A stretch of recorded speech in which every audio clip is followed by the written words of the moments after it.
नसल्ली अला रसूलिहिल करीम अम्मा बाद फ़अऊज़ु बिल्लाहि मिनश्शैतानिर रजीम बिस्मिल्लाहिर रहमानिर रहीम। पेशावर से मोहतरम ज़ुबैर साहब ने सवाल किए हैं। उनका सवाल ये है कि इंसान से बालिग़ होने के बाद जो नमाज़ें रह जाती हैं यानी क़ज़ा हो जाती हैं, आया उन नमाज़ों की क़ज़ा लाजिम है या सिर्फ़ तौबा करने से वो माफ़ हो जाएंगे? तो याद रखें, मसला ये है कि इंसान से बालिग़ होने के बाद जितनी भी नमाज़ें रह गई हैं, छूट गई हैं, उन नमाज़ों की क़ज़ा इसके ज़िम्मा लाजिम है।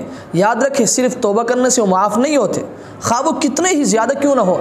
अलबत्ता इसकी सूरत यह है कि आप क़ज़ाए उम्री के नाम से रोज़ाना एक एक नमाज के साथ एक नमाज की आप क़ज़ा करें, यानी रोज़ाना आप 5 नमाज़ों की आप क़ज़ा करें। और साथ में ये वसीयत भी करें कि मैंने अपने ज़िंदगी में जितनी नमाज़ें मैंने अदा कर लिया, लेकिन जो रह गई मेरे मरने के बाद मेरे तरके से उसका फ़िदया अदा किया जाए। और ये बात भी अपने जहन में रखें कि जितनी भी नमाज़ें आपसे रह गई हैं, छूट गई हैं, आपने ठीक हिसाब लगाकर उन नमाज़ों को आपने अदा करना होगा। लेकिन अगर ठीक हिसाब नहीं लगा सकते तो आप अपनी गालिब गुमान से एक मुहतात अंदाज़ा लगाएं, फिर उसी के हिसाब से आप क़ज़ा करना शुरू करें।